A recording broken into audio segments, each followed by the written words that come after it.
Is Mark Rowland, who ran the race of his life in Seoul to take the bronze medal for Great Britain in the 3,000 metres steeplechase.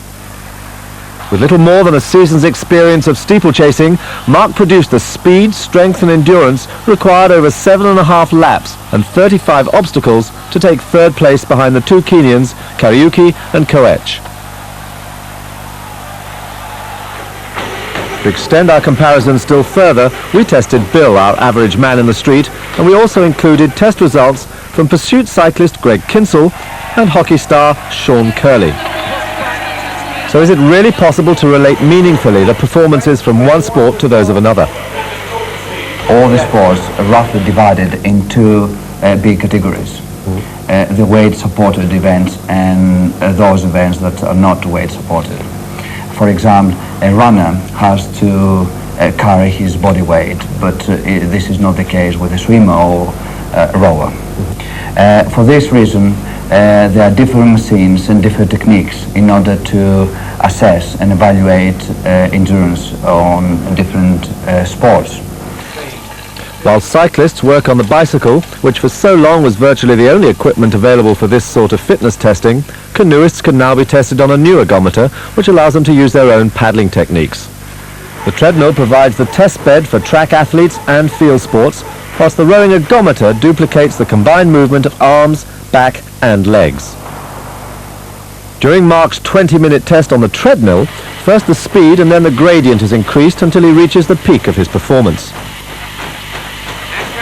Throughout, his oxygen consumption and heart rate are constantly recorded.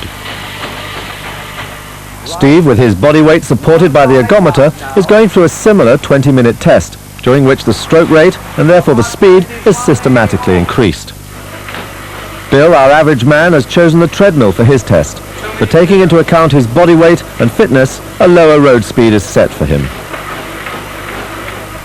Looking at the recorded oxygen consumption, Steve Redgrave managed to use 6.1 litres per minute, almost a full litre more than our runner Mark Rowland and the hockey player Kerley. Kinsell, who like Steve Redgrave has his body weight supported, is second, whilst Bill, our average man, is, as you would expect, well behind, highlighting Steve Redgrave's outstanding capacity to use oxygen for work. However, that's only half the story, for when we take into account their individual body weights by measuring consumption in millilitres per kilogram of body weight, Mark Rowland is clearly the most effective, with Kinsell maintaining his second place, just ahead of Kerley. So with all this information, can we identify a supreme athlete?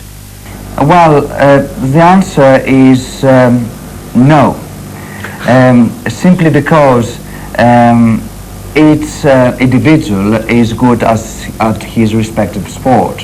For example, Steve is an excellent rower, Mark is an excellent runner, Sean is an excellent hockey player. So all of them are Olympic winners, but they have differences as far as oxygen consumption is concerned.